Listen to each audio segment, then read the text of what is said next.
Call the meeting to order, and I'll ask the clerk if she has a motion for the agenda, please.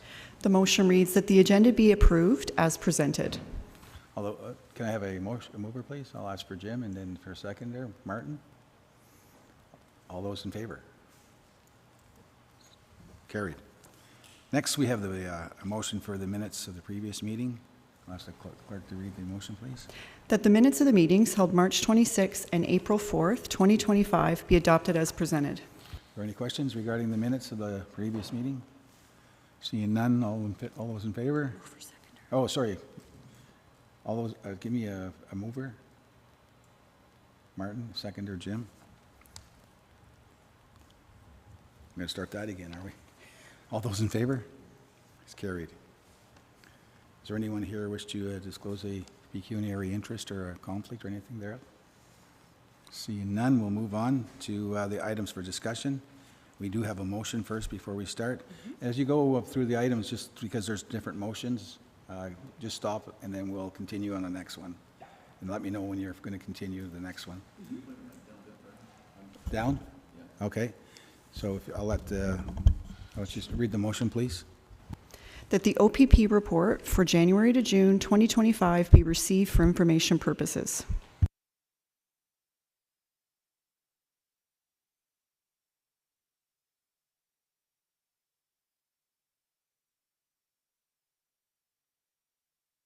All right, well, will you, Mark, to start us off, please? Thank you very much, Mr. Chair. Good morning, everybody. I just like to welcome everybody. Hope everybody is having a nice summer. I would also just like to take a moment to introduce to the board informally to members of the public, Acting Staff Sergeant Lauren Wallbank, who has joined us on a temporary assignment at the SDG detachment. Lauren, do you want to introduce yourself? Good morning. Thank you for having me here today. My name is Lauren Wallbank. I'm a sergeant at the Hawkesbury detachment.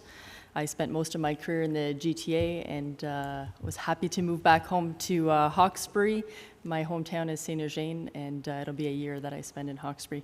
I've taken on a temporary assignment in SDG, and I'm grateful to be here today. Thank you. Thank you for that indulgence, Mr. Chair. Just to go through the report, I know we certainly did not discuss during our last meeting the format of the report. So in consultation with the clerk, I decided to produce a Q1 and Q2 report all into one. Mr. Chair, that would get us up to speed so that our next meeting in September, October, we would be on par for the Q3 report. So this will be the totality of Q1 and Q2. The only statistics that were brought forward during my last report were from January of 2025. That was all that was available just because of the timing of the report. So certainly, Mr. Chair, I will bring us down to page 11, and certainly our collision reporting statistics. Overall, we are seeing a total reduction in collisions in SDG, which is positive. I think you've heard me speak at length that our fatal motor vehicle collisions continue to rise.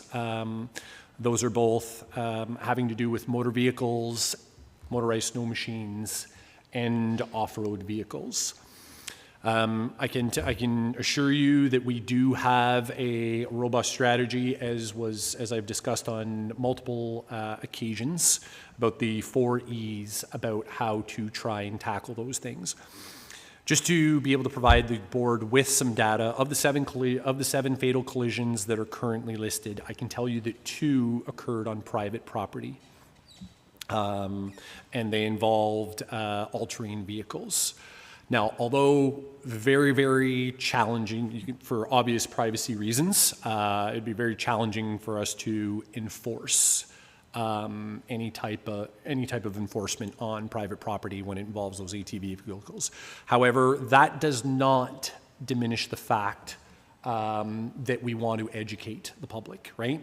We want to make sure that, you know, regardless of whether people are operating motorized snow vehicles or ATVs on the trails, on private property, or on the county roads, We want to ensure that people are still using all of the appropriate safety equipment, right? And they're doing things in a prudent manner. So that is certainly something that we are looking at.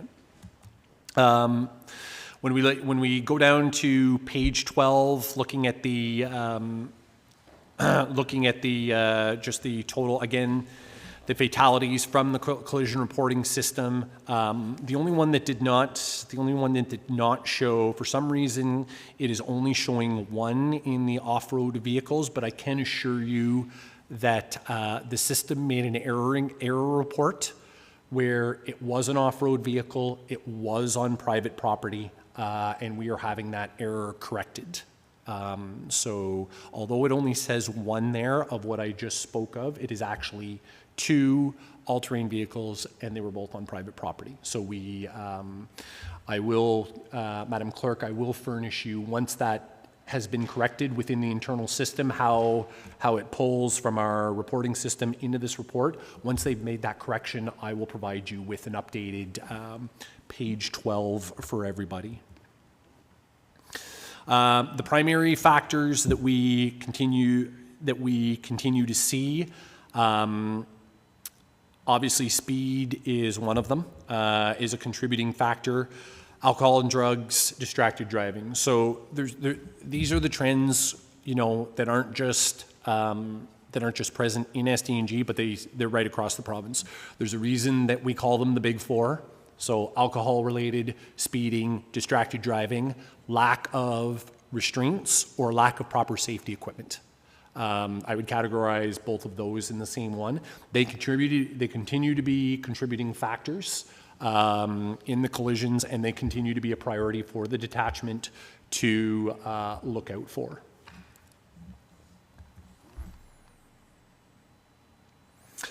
Bringing you over to, page 13. Happy to see that we're seeing, so from our record management system, so yes, our total charges are down. That has a large part to do with the decrease in Highway Traffic Act charges. There are several factors which have led to a decrease in Highway Traffic Act charges. Specifically, and I will say this, that we lost a member from our detachment who wrote 2,000 traffic tickets last year. He was top 5 in the entire province for traffic violations. So that total has significantly decreased the total amount, like just the total amount of charges, but also the total amount of Highway Traffic Act charges. So actually, in fact, if we were to take that member's 2,000 out and just put it aside, we are actually at par for where we should be from last year with regards to that one member. I am happy to report to the board that member moved to another police service. He has seen the light, and he has reapplied to return to the OPP and to the SDG detachment. So my fingers are crossed that recruiting will be delivering some good news to him shortly, and that he will be back in the saddle, and we will have him out on our roadways and highways, making sure that people are obeying the traffic laws. Did I have anything else flagged in here?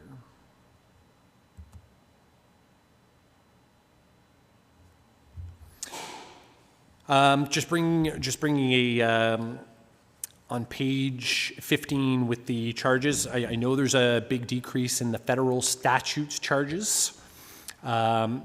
Previously, when we reported on federal statutes, most of those federal statutes charges actually come from our partnership with the RCMP, with the Cornwall Regional Task Force.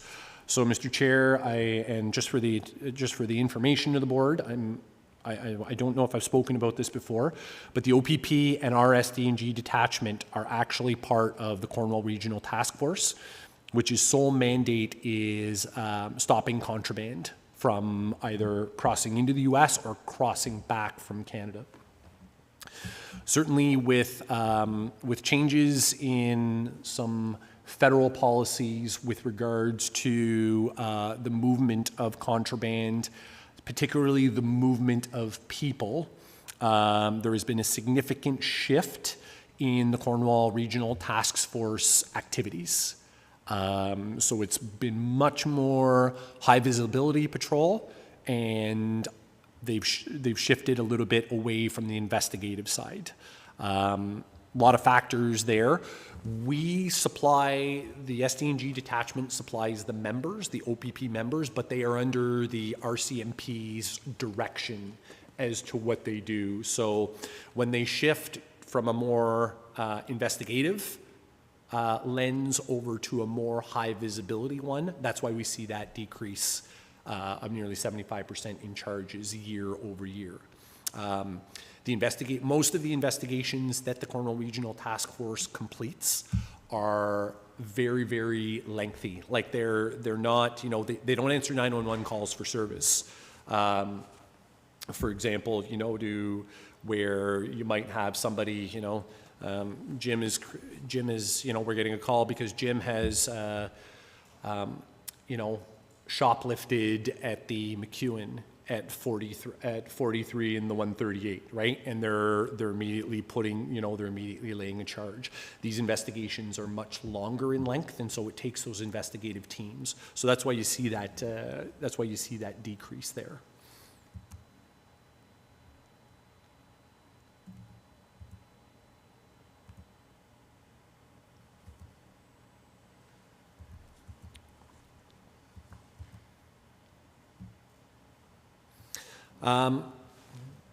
Sorry, Mr. No, I was just going to ask a question. I don't know if you want to finish the end of this. Yeah, I can. How would you like me to finish, Mr.? Okay. I'd just like to draw your attention to page 19, and I apologize. I'm using this electronic version for the first time with my sticky notes, so it's a little different. I'm going to go back to the paper one next time with my stickies for the pauses. Sorry about that. But I certainly would like to just draw your attention over to page 19 to the overdoses. So I certainly know that when we put our detachment action plan 23 through 25, that was an action item that we had in there. How could we work with our community partners to try and bring those down? And I'm happy to see that our non-fatal overdoses and even our fatal ones continue, overall, they continue to be low, but we're not seeing any spikes.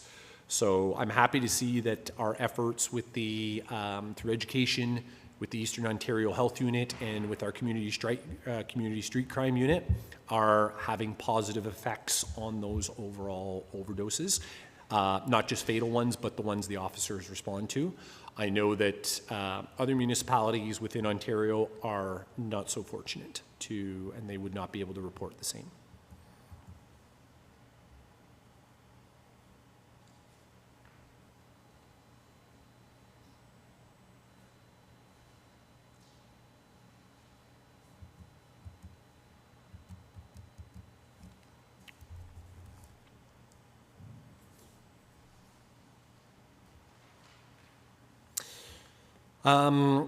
Over to page 22, I know certainly back to the action plan, I know that there was a focus on the mental health and expanding the services of the mental health. You will see that year over year, there is a decrease in the overall Mental Health Act occurrences. No big surprises there.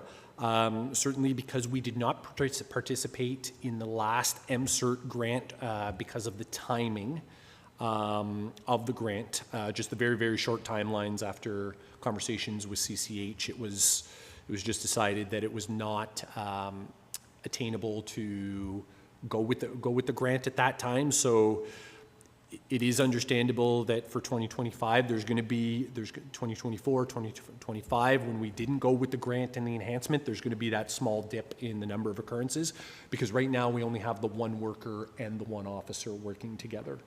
You should see this start to trend up, where more occurrences are being self-generated. So these aren't just the calls for service we get, but these are also the ones the team self-generates. Right, where they may have, We may have gotten a call from Madam CEO to go check on, or Madam CEO may have brought forth from the hospital, hey, could you go check on Todd? And our team will self-generate an occurrence for tracking purposes. So with 2 teams, those occurrences trend up. So in the fall, when CCH has provided us with the second record worker, and we're up to 2 teams, you'll see those start to trend up again.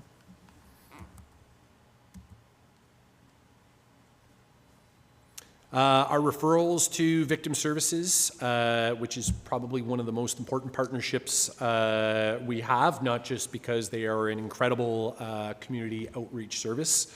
I say that from a bit of a jaded standpoint because in my off-duty time, I am the chair of the board for victim services, so very, very important, but we continue to see our victim services referrals go up, which is really important. That means our officers are really providing that victim-centered approach to victims of crime. They are offering all of the services, and as you can see, the more it's offered, the more victims will accept the services. So we always want to, see those 2 numbers tick up, because really, Victim Services is just an incredible organization. We're so fortunate to have them in SDG. The work they do is just, they're a small but mighty group, and they just do tremendous work in supporting victims of crime.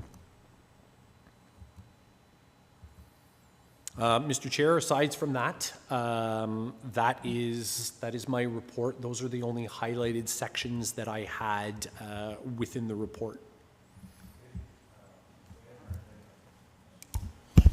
Thank you, Mr. Chair, and through you.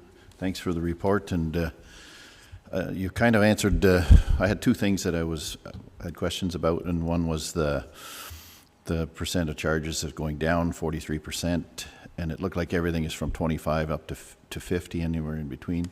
But you did answer partly on with losing 1 member there that was quite active. Wondering if, even with charges going down, are we still as visible as we were? As I'm hopeful that, and we talked about this with the 138 before too, the visibility sometimes helps a lot. Just, maybe not all the charges are as high, but, and I'll get another question afterwards if you don't mind. Certainly, thank you for the question. Through you, Mr. Chair. Yes, Martin, I can confirm that our visibility is still very high, and I would tell you that it might be at its highest point ever, where we are not just encouraging anymore, but we are directing our officers actually to specific events all throughout the county's specific areas, with a much stronger sense of direction. We understand the need for high visibility policing in the counties. We understand how important it is, not just from a statistical standpoint, but from a community trust standpoint. I know I operate I live in the city of Ottawa. I have never seen a police car on my street.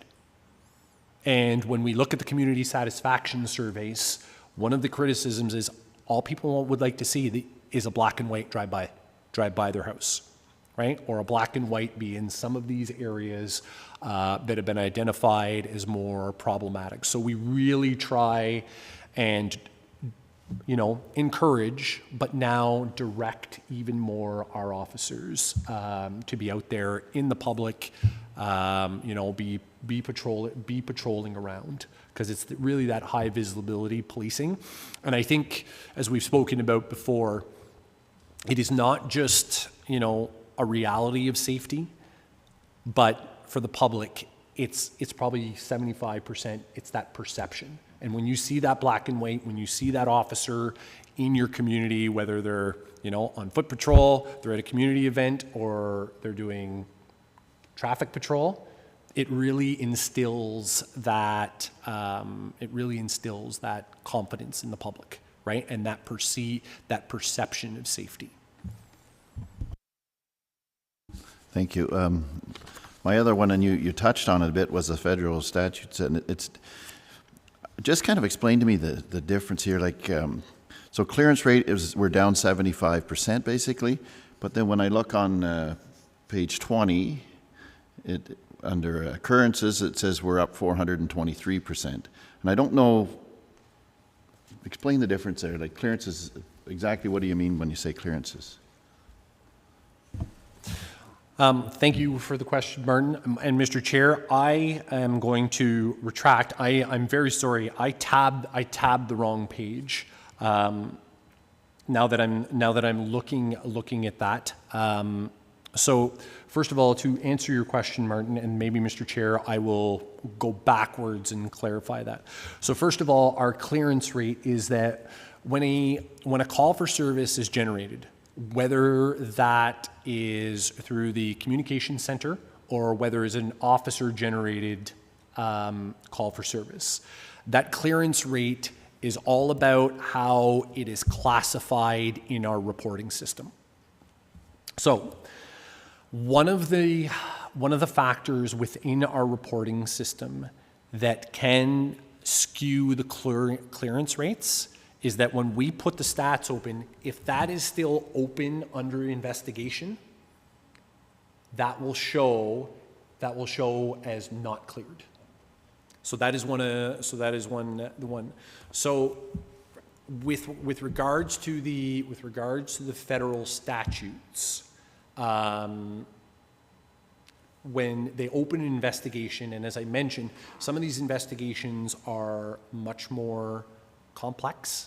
When they open, they take a length of time. So they again, when I use the shoplifting analogy to compare, right? That investigation would be open and closed at the snap of the fingers, and the clearance rate would be in the positive because it's been cleared, right? We've taken the appropriate action,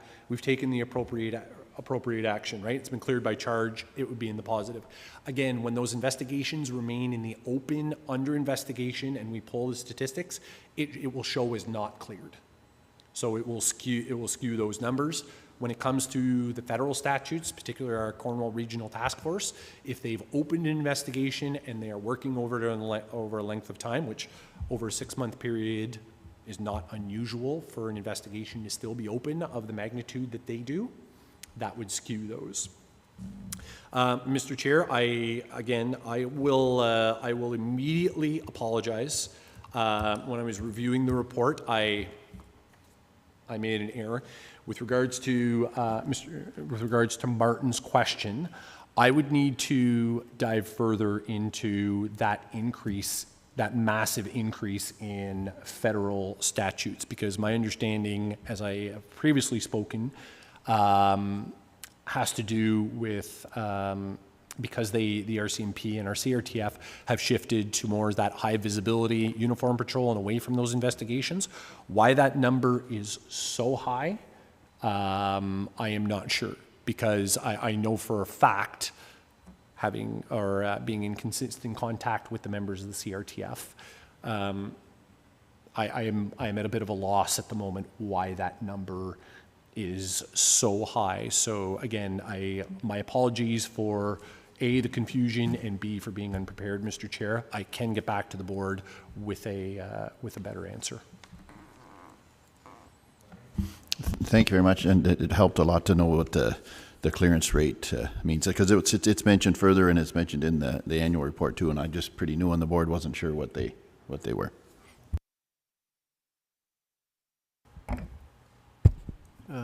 Through you, Mr. Chair, and this is more a comment, but twofold. I think I've been here about 7 or 8 years now, and every meeting you seem to be gaining more and more responsibilities for you and your officers, and my hat goes off to you as to how you coordinate all those different aspects. But this question actually pertains to more administration, and then maybe Maureen will have a comment on it as well, but we seem to have a new political flavor for cooperating between jurisdictions, and repeatedly I've brought up the issue of fines that go unpaid because of cross-province jurisdictions. Are we any closer in your mind to solving that financial challenge where we're not able to realize on fines that are registered in Ontario, and they're essentially Quebec fines that we can't seem to get back.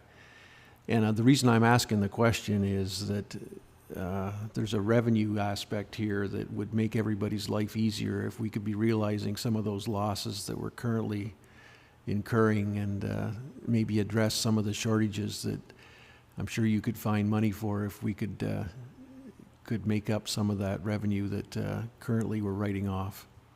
Thank you.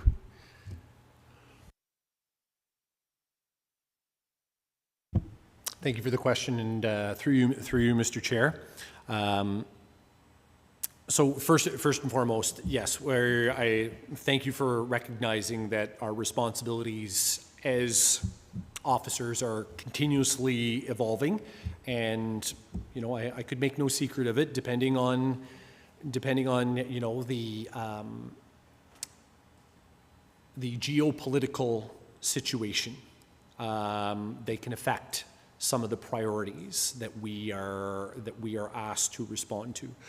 We're very fortunate that our officers are very adaptable and malleable, and that they, when we ask them to shift or add another priority, they're very much able to they're very much able to adapt and continue to provide that basic high level service of public safety that has become expected in the counties, but also understand that these other priorities need to be actioned as well.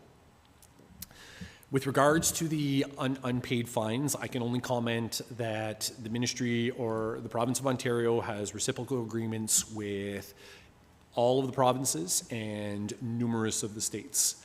Unfortunately, and when those fines go unpaid in Ontario, that can affect the ability of somebody else in another province either to renew their driver's license or renew their validation on their plate.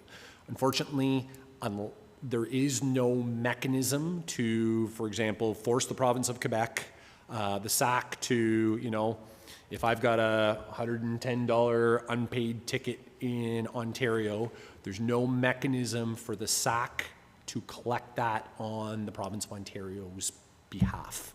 And that is well outside of the purview of the Ontario Provincial Police, right?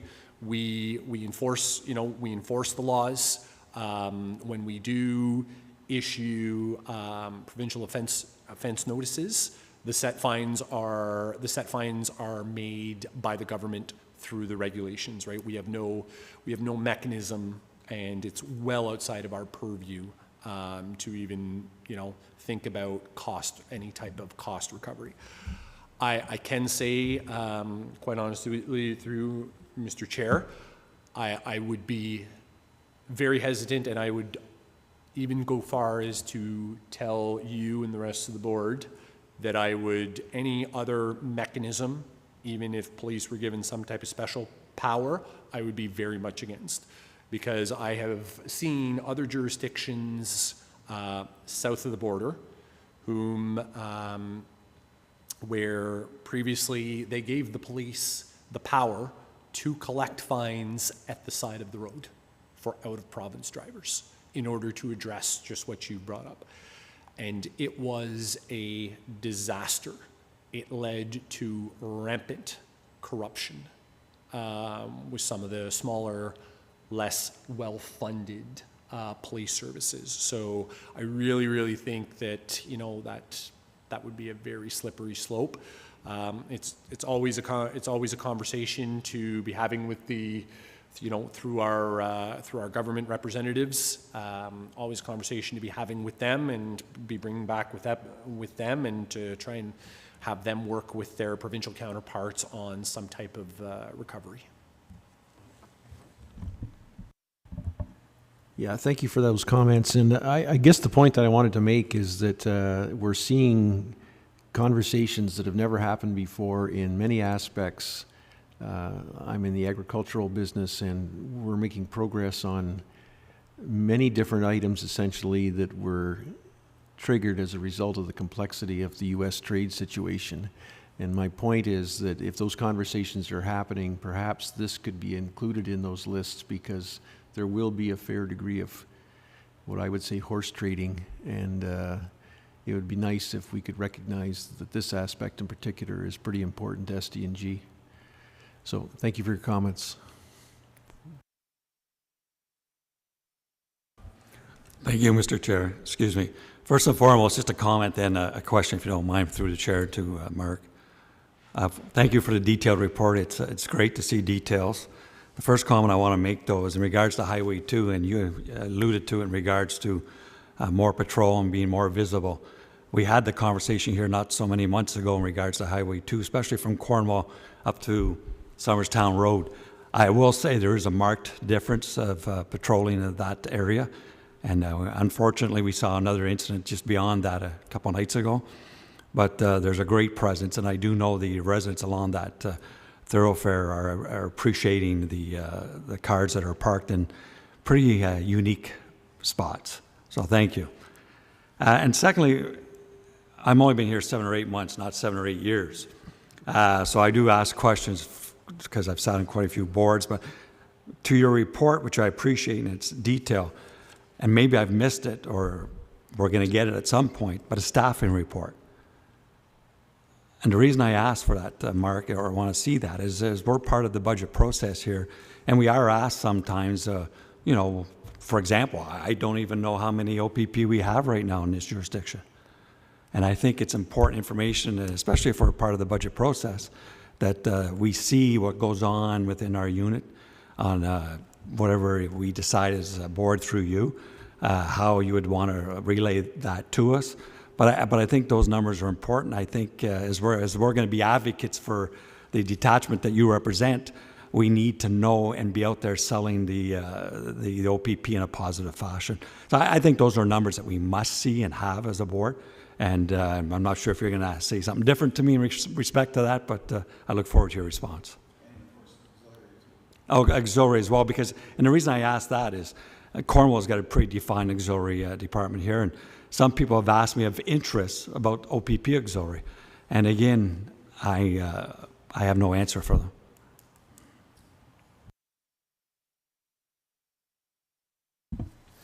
Thank you, Todd. Through you, Mr. Chair. So first of all, thank you for that acknowledgement. Yes, we have, obviously Highway 2 has been another area where we have seen an increase in those serious collisions. So we have put a renewed effort on making sure there are visible patrols in, as you so eloquently said, in unique areas. And we always like when they draw the attention of people. They're like, oh, the OPP's there. Right? We always hope that, you know, through the 4 E's, right? Through that engagement piece, right? When they see that black and white, right? We hope that, you know, as I've mentioned before, we hope that changes that or influences that driver behavior, right? In a positive fashion. I would be happy to, at our next meeting, our next Q3 meeting, to certainly discuss staffing. I can certainly bring it up with Madam Clerk. There are certainly some elements that I'm happy to speak about, but there are obviously others which might be more, which could only be discussed in camera for certain reasons. What I will say with regards to staffing is that the United Counties of SDG are always receiving an adequate level of policing. I put my stamp on that. The Ontario Provincial Police is made up of just under 10,000 total members. Between 6 and 6,500.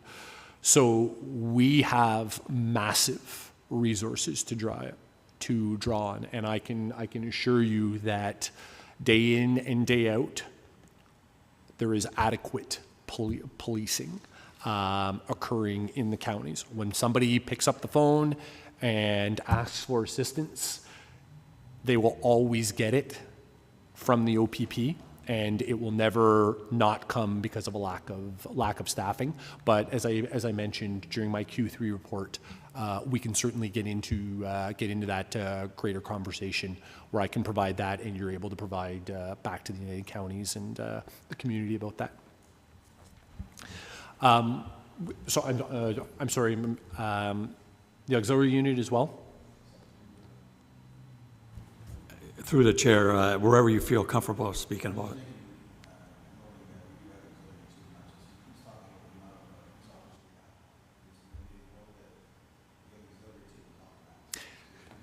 Yes, that is correct. So we do not count our auxiliary unit in our total staffing numbers that are allocated to the detachment. They come as an above and beyond. So we are very fortunate. Our auxiliary, as I've spoken to in the past in the board, and the board has been so generous when I've spoken about the auxiliary unit and the great work they do. Our auxiliary unit actually, hour per member well exceeds the provincial standard year in and year out. And they really do the bulk of their work during the summer months when we have all of our festivals, all of our games, all of our fairs.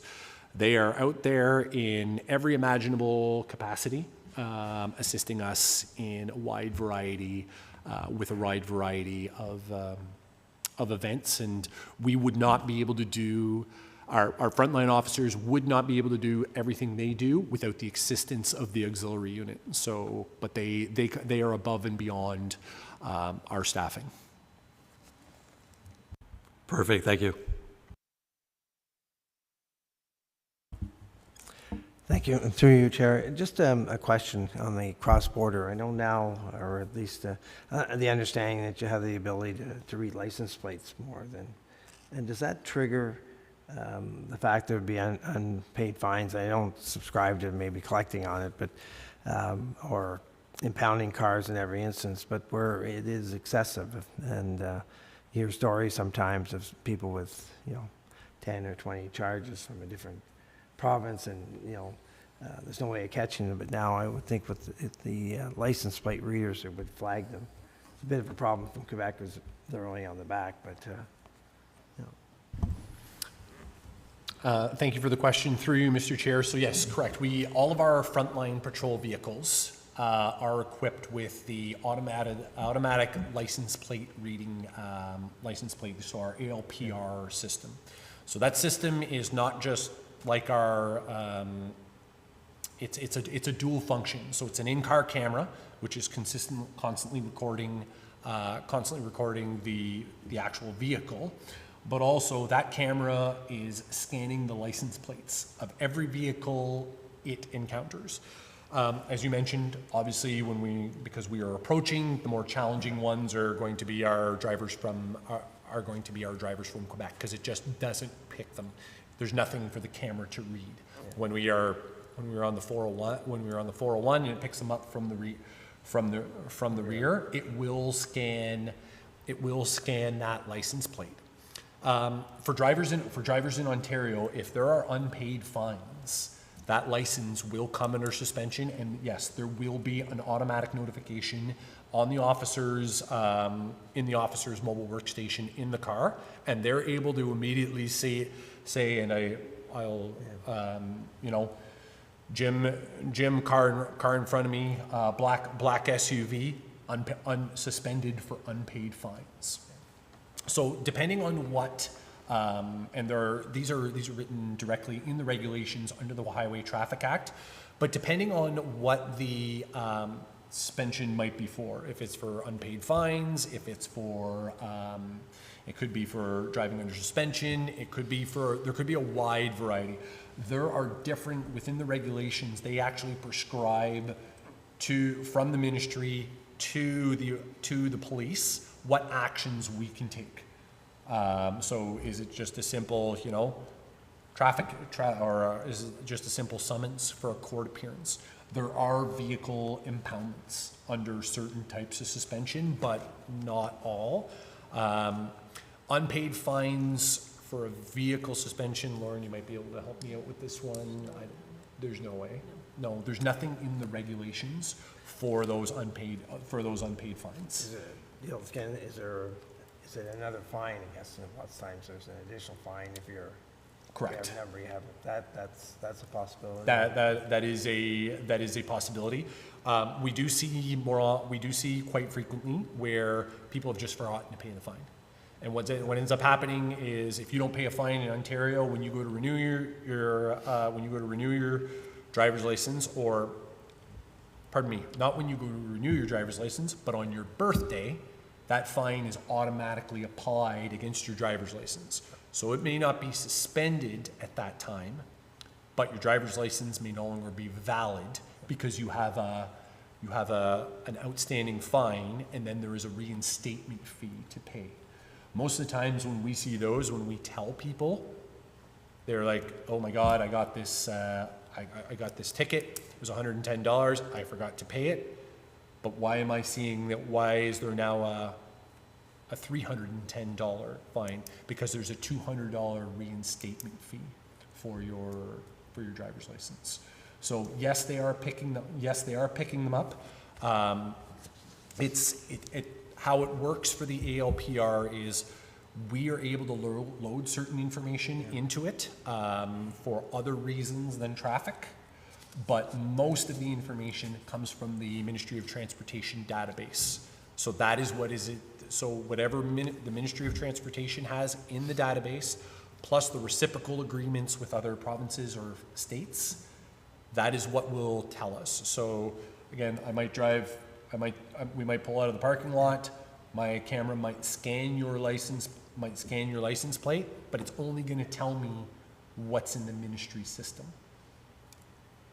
So so if it's out of state, out of province, it's really, if it picks up that it's an unpaid fine, is there an opportunity to stop? I'm not saying impound, but to give an additional ticket, or if it's excessive, if you see something or 10 or 15 different occurrences, is that an opportunity to say, maybe not to say, well, you've got to go pay them, or the car is impounded, or?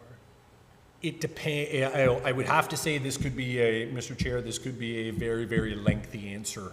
There are several circumstances for out-of-province drivers which would affect our lawful ability to make enforcement. For suspended drivers, there is a provision under the Highway Traffic Act, but for, simply, for example, if it were a simple agreement, again, going back to you might have an Alberta license plate, it picks it up. Jim's black SUV, registered owner, not licensed. That's all we might see in the system, because that's all the information the Alberta Ministry of Transportation, I'm not sure the exact technical term, but that's all the Alberta Ministry of Transportation is furnishing the Ontario Ministry of Transportation, which then feeds into our system. Thank you. Sorry, through you, Mr. Chair, if I may. Yesterday, Mark, we had a working group meeting with several of our elected officials to talk about Highway 138. And we're also hoping to be successful with a delegation at the upcoming AMO conference. One of the comments made yesterday, one of the questions that we said we would relay to the OPP this morning would be the impact of some of the social media posts when a driver has been ticketed or caught for, I think the interpretation is that type of visibility on social media is a further deterrence for people to drive, inappropriately on some of those roadways. So I think that the people that were in the meeting yesterday feel that type of social media activity is very effective, and just want to encourage as much of that as possible. Thank you, Madam CEO. Through you, Mr. Chair, I agree 100%. And it is certainly something that I have just made a note when the staff and I are returning in the car. We will be discussing how do we How do we also encourage our officers when they are out on the 138 taking those enforcement actions? How do we get them to appropriately record them so we can post them on our social media? And through you, Mr. Chair, it really could be on any of the roads kind of in SDG or in that area. It just brings, I think, more attention to better driving. I 100% agree, and it goes back to that, right? Those 4 E's, right? That really, that engagement and that education, right? We want to engage the public through every medium we possibly can, and then educate them, right, on the perils of not following the rules of the road.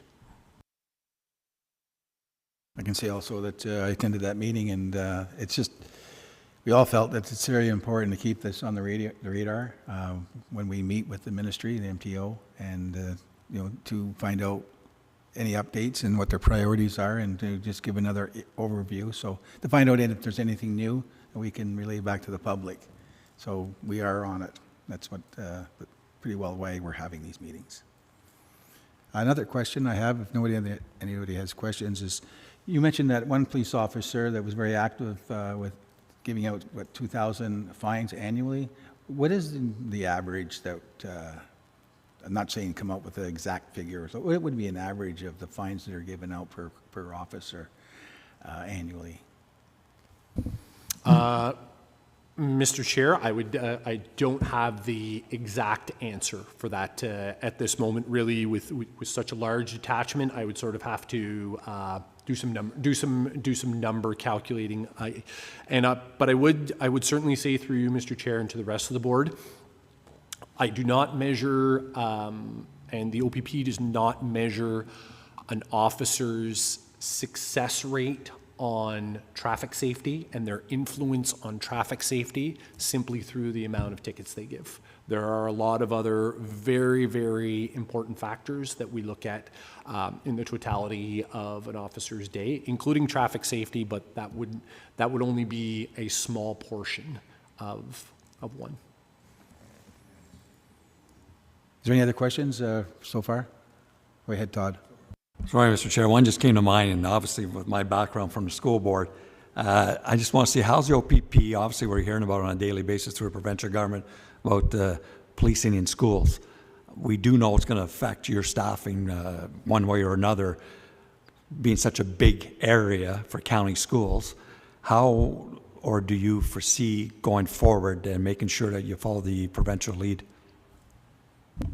So we do have a community engagement officer that when schools are in session, that is his sole his two responsibilities are, one is working with the schools and the school boards. Number two, he is our media officer.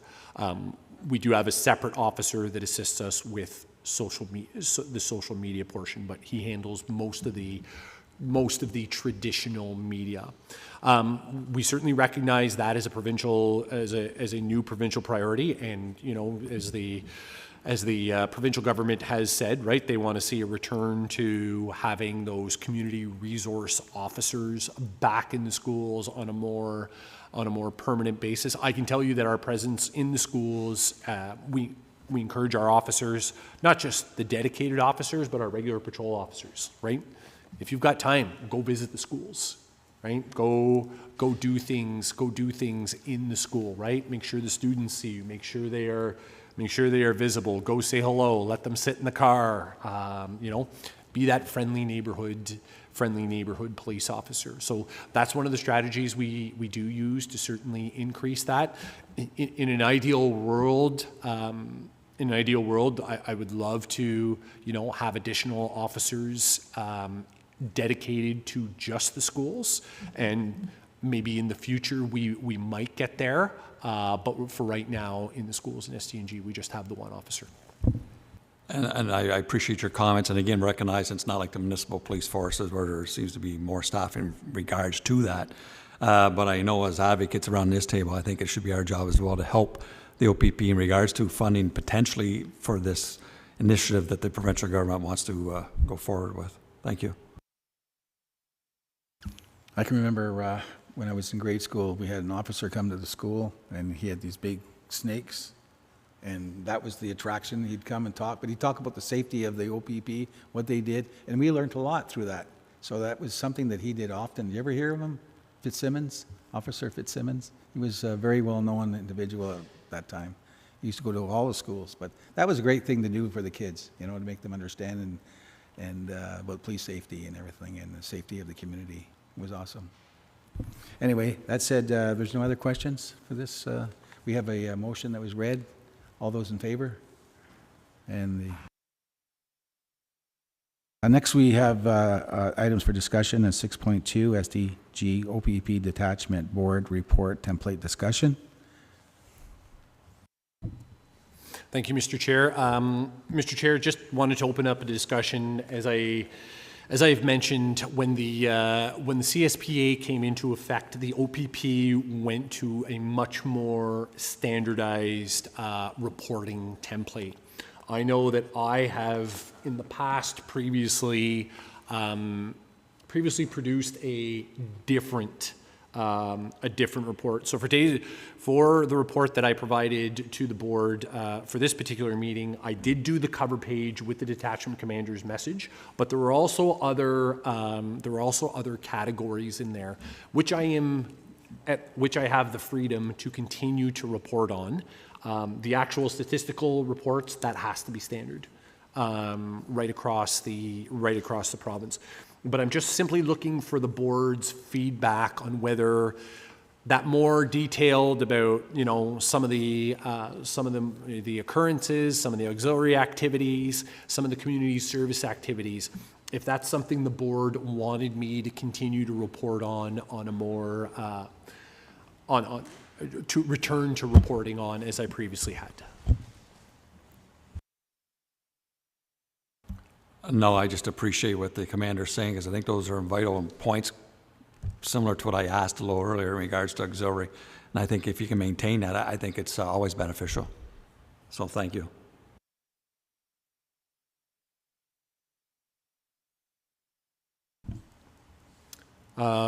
So, Mr. Chair, is that the consensus of the board that you would like me to return to at least for the front portion of it, with that more detailed, you know, summary of some of the activities that have either occurred within the reporting period? Again, for one, I'm only speaking for myself at this point, so thanks for bringing that forward, Mark. But I do think it's vital. I mean, obviously, I'm going to reference what I learned from a conference a little later in the agenda. But I do believe, as board members, it's essential that these are issues that we should be, not issues, but points we should be reading about and be educated on. So I, for one, appreciate it.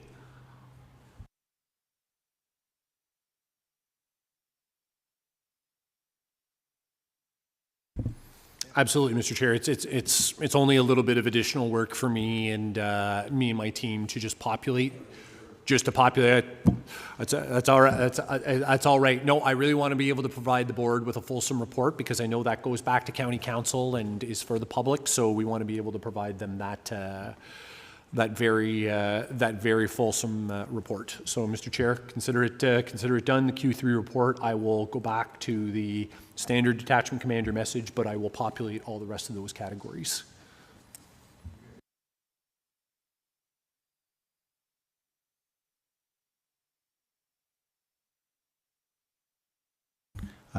Would you read the motion, please? That the SDG OPP 2024 Detachment Board Annual Report be received for information purposes. Thank you. I need a mover. Jim McDonald, number 2. Thank you. Okay, I'll let you take this off. Yes.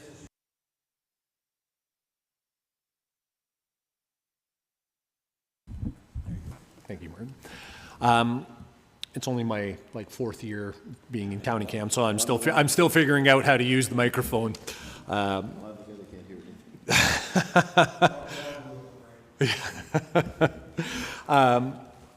So certainly with the introduction of the CSPA, there was supposed to be a new reporting template. The timelines, just with the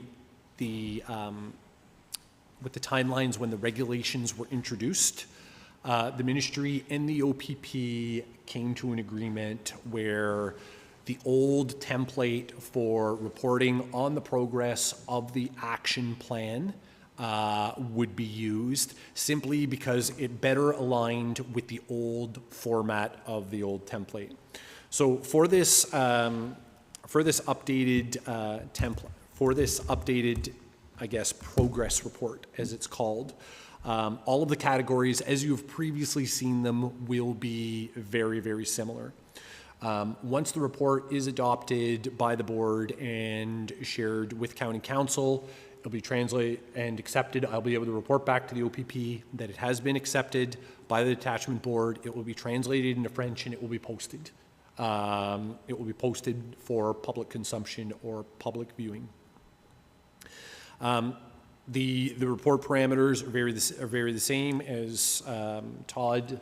Martin, you weren't here, but and Jim, I don't think so either. But Brian and Jim, you will remember that we met at the county. We met at the township of South Stormont, where we sat as a group and we set out some priorities. So those priorities have been reported on about our overall success.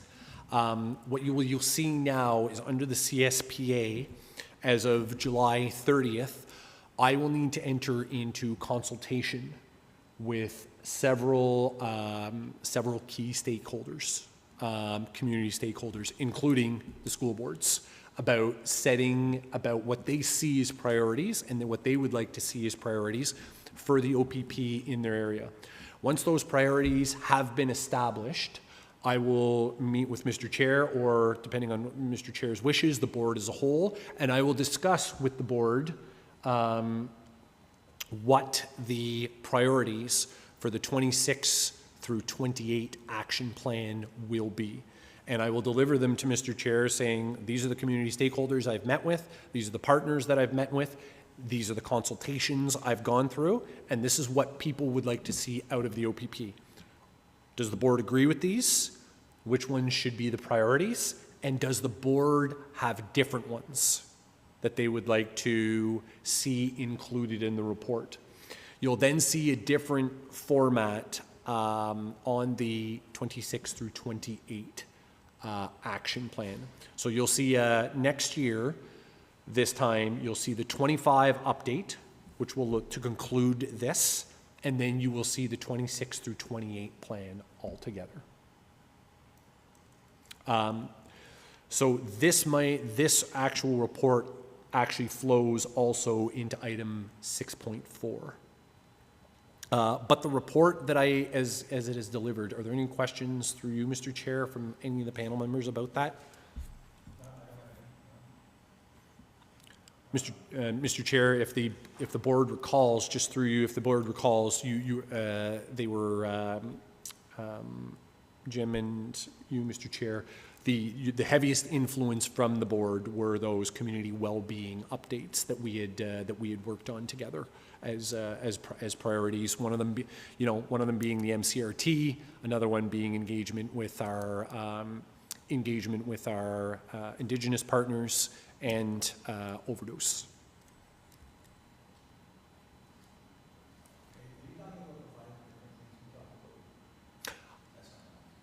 That will be the detachment commander. That will be the detachment commander evaluation, Mr. Chair. So that's why I was just making that linkage between this report and item 6.4 that we were going to discuss.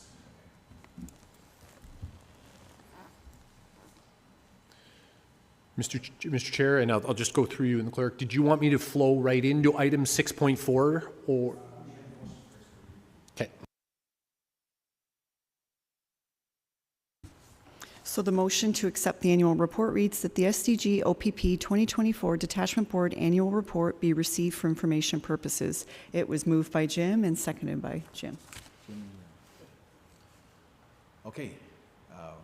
Mark, you can start. That's all in favor for this. We're finishing it. Are you done? Yeah. Everything? Yes, Mr. Chair, I'm on to item 6.4. There's no other questions? All those in favor then? Perfect. Thank you. Yep. Okay. The performance feedback process.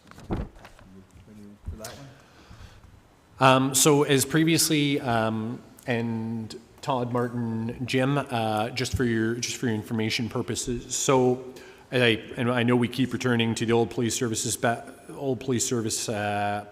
Act and the Community Policing Act. Under the old Act, the Police Services Act, the board, the former police services boards, had the option under the board to provide the detachment commander with a performance evaluation. There was no standard template, nothing. When I arrived as detachment commander, Jim would have been a part of this, Mr. Chair, you would have been a part of this. I asked if the board wished to submit a performance evaluation about me, and we actually took one from, it was Tay Valley, correct? From Tay Valley Township in Lanark County that they had developed with regards to a performance evaluation. That evaluation was not tracked. There was nothing. It was given to the chief. It was given to the chief superintendent, and then my OPP evaluation, there was a one-line mentioning saying that I had received very, very generous feedback from the board about my performance. Under the new CSPA, there is now mandatory performance evaluation for detachment commanders. So for this year's performance evaluation, they have developed a standardized form that we are going to be working on. And for this year's evaluation, what has been asked is that we go into the action plan, or that Mr. Chair go into the action plan, and that they set between 3 and 5 priorities that were previously listed. So the traffic, crime, and community service supports. So there are actually 15 priorities that we developed as a board that we were going to work on. What the evaluation will compose of is the actual meat and potatoes of it will actually be for Mr. Chair, along with the collaboration of the board, to pick between 3 and 5 of those priorities and then put them in the evaluation. And then, so I will, and it's an actual live living document. So once those activities have been selected by Mr. Chair with the consultation of the board, I will take them and I will drop them into the commitments where you can see the blue, I believe, Martin, if you turn to page 55 of your report, you will see the commitment supporting activities and feedback. So that is where I will drop those activities, and they line up specifically with the action plan. The supporting activities will be, once that's done, then I will submit a copy to the OPP, and I will submit a copy to Madame Clerk. And every quarter, I will update the supporting activities. We can bring it up as a board at a meeting to see how I'm doing, and if the board feels there are other activities, but I will keep it as a live document. So Madam Clerk and the OPP will also be able to see, okay, great, you talked about these 3 to 5 priorities. What is Mark actually doing about them? Like, what is the detachment doing about them? So last week, Mr. Chair and I got together at the Long Sault detachment where I explained to him how the evaluation was to work, and he and I went over the 15 priorities, and I sort of left it with him to say, you know, I'll leave it with you for this to percolate, and at the conclusion of this meeting, once we've finished everything, he and I will get together and he will indicate to me which 3 to 5 priorities he wants to be listed there. And then I will start to populate the document with the supporting activities, return it to Mr. Chair, return it to Madam Clerk, and to the OPP. The rest of the document is fairly standardized now, but that document will also directly tie in to my future evaluations with the OPP. So they actually work in tandem, where the OPP, my command, will have to comment, like not just one line, but actually make meaningful comments based on the detachment board's comments back to me. So that is how. Eventually, what the OPP is currently working on, and they're working on this with the ministry, similar to the training you did through the portal, they will upload the detachment commander evaluation into that portal where you will go and access this form and we will have access to it.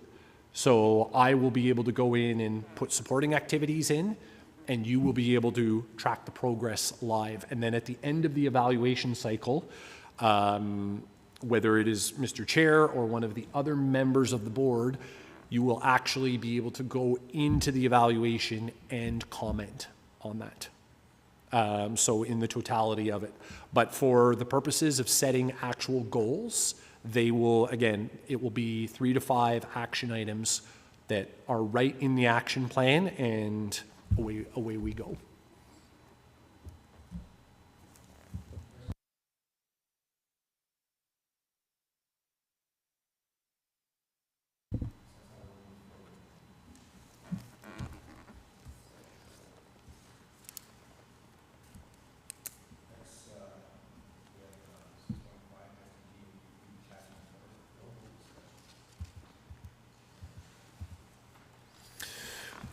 Thank you, Mr. Chair.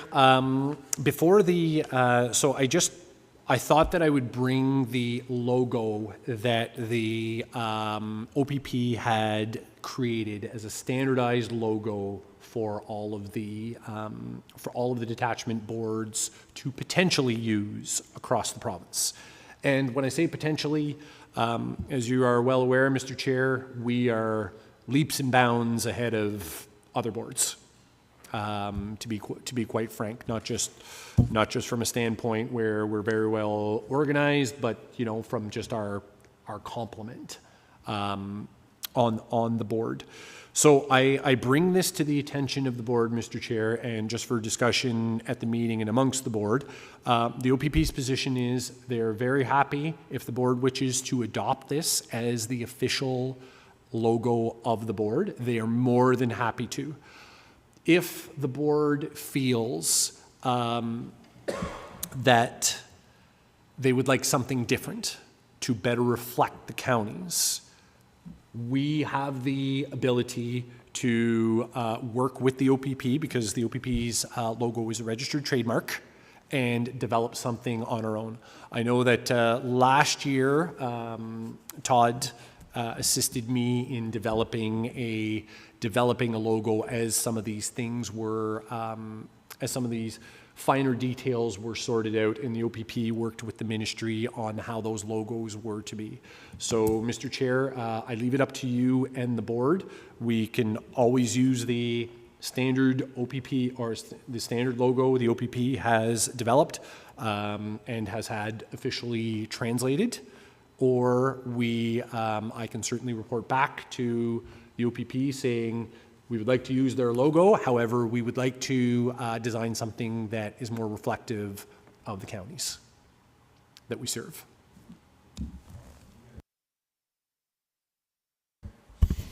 I don't know what the one we have now looks like. I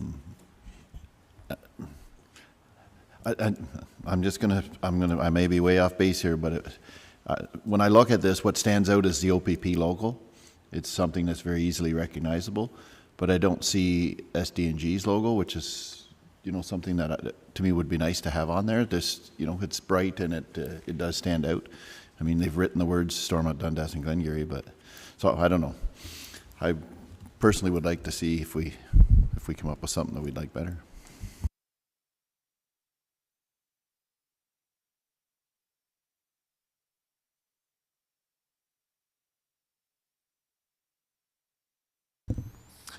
Mr. Chair, and Todd, if you are listening, Mr. Chair, might I suggest that I could bring, if I could have Todd assist me with a little bit of artwork, that I could bring some suggestions, some additional suggestions through Madam Clerk to the board. I don't think we would need would we need a meeting, or could we do it via sort of email? Sure. Where we could incorporate the county's logo. Yeah, for something like that, we can just go through say an email and then give our approval there. Yeah, sure. I can certainly do that. So I will, Mr. Chair, I will definitely link up with, I'll make a note, I'll link up with Todd, where we will develop something to incorporate the county's logo. I like on the other side, that's great suggestion. You have OPP on one side and you got room on the other end, on the right end, to put maybe our logo on it too. I like that idea. And if it would make it simpler, Madam Clerk, I can ask you and maybe Madam CEO, if you're able to share the county's logo with me, if the counties agree to that, I can send it back to just the OPP and send, hey, the board would like to see this, and that might eliminate some work for Todd, where they could give us some, they could provide us some further suggestions. Sounds good. Okay. There's a couple options there. Go ahead.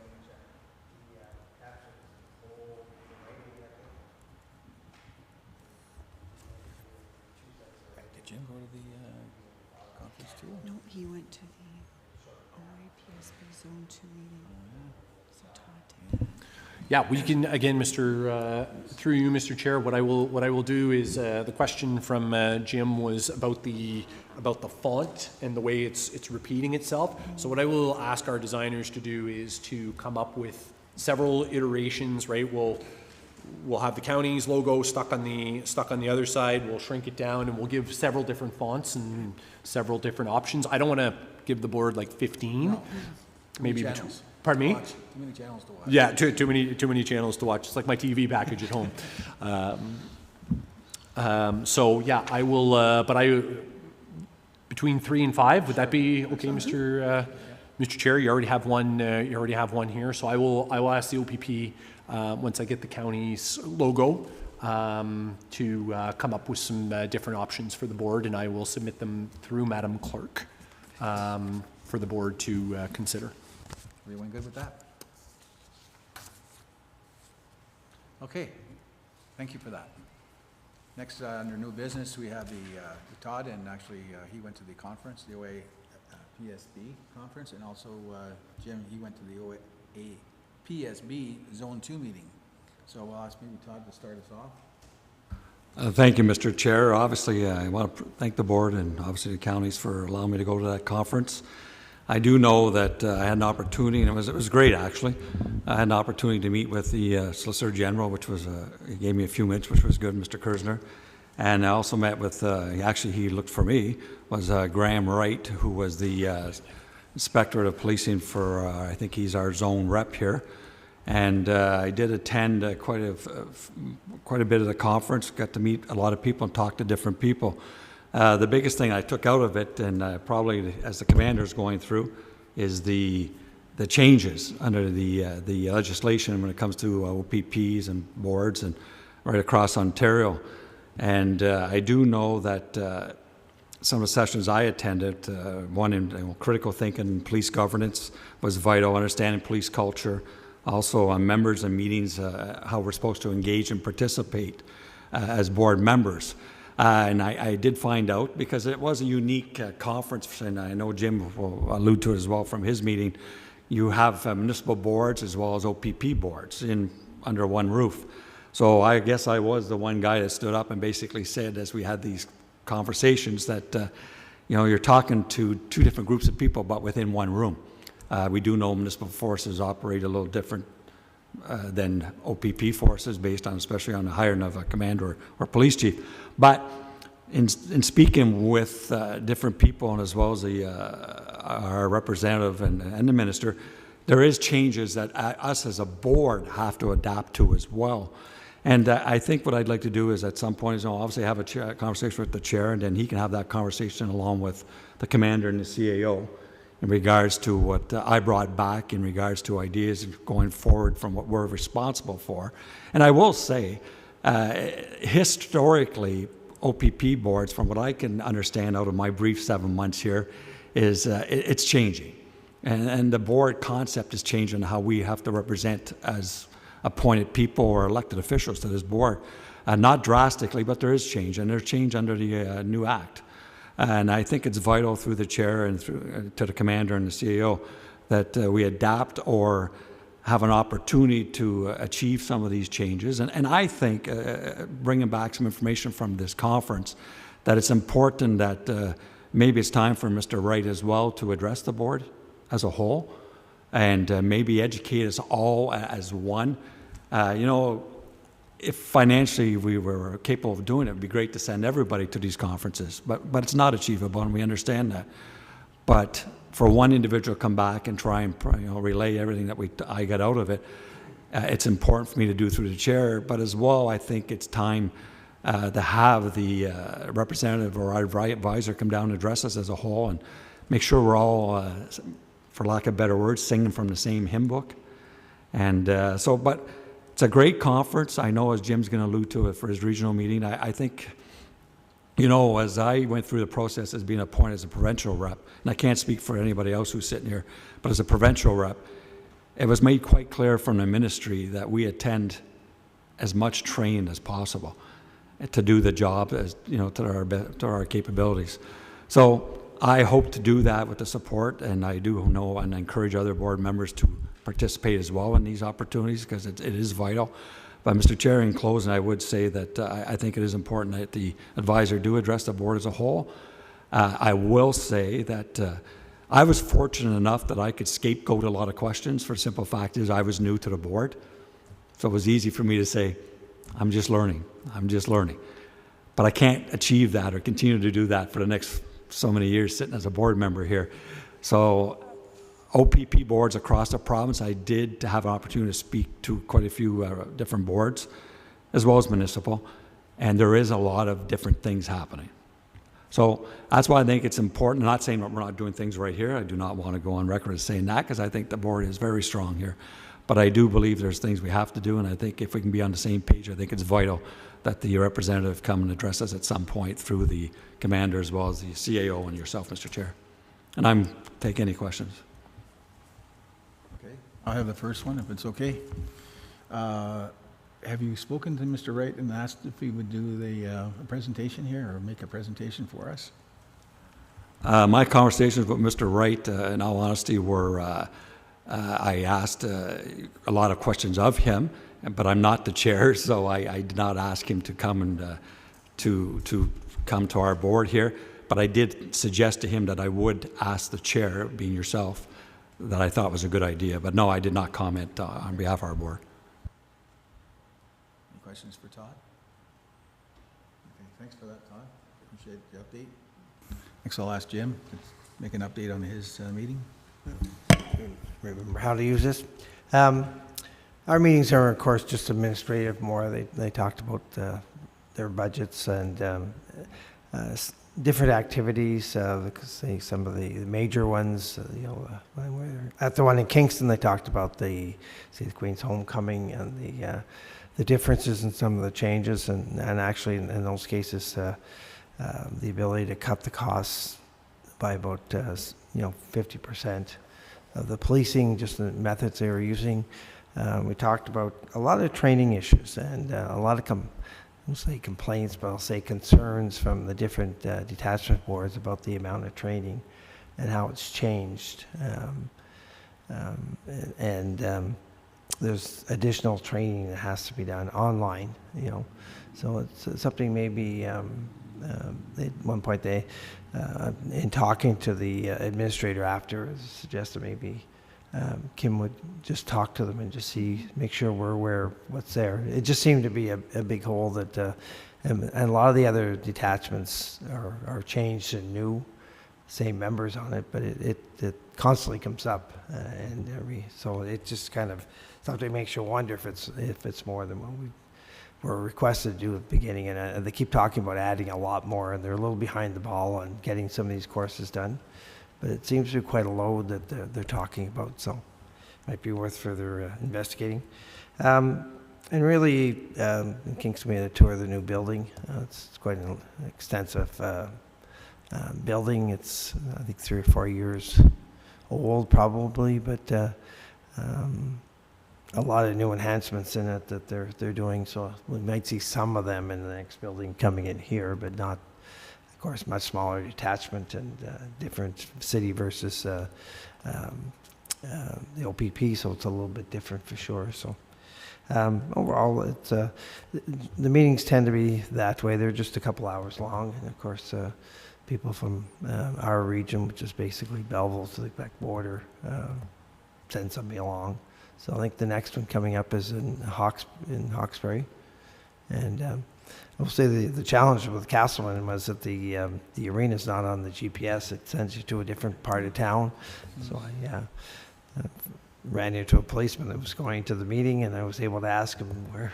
He said, just follow him. He was on his way there. So, but it's funny, the number of spots that are not in the GPS or in error. I know I travel up to Alexandria, and there's one street, every time I turn down it tells me I'm going the wrong way. And it is a one-way street, but it is the right way. So something's in the GPS wrong that would give some problems to people that are trying to find a location. Anyway, they are just generally a few hours long, and information, because you can talk to some of the other detachments and see what's going on there. Good. Any questions for Jim? Thank you for your report, Jim. No questions, we'll move into, we have a motion to go into camera. That the SDG OPP Detachment Board proceed in camera pursuant to Section 44(6) of the Community Safety and Policing Act for a detachment update.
That the meeting adjourn to the call of the chair.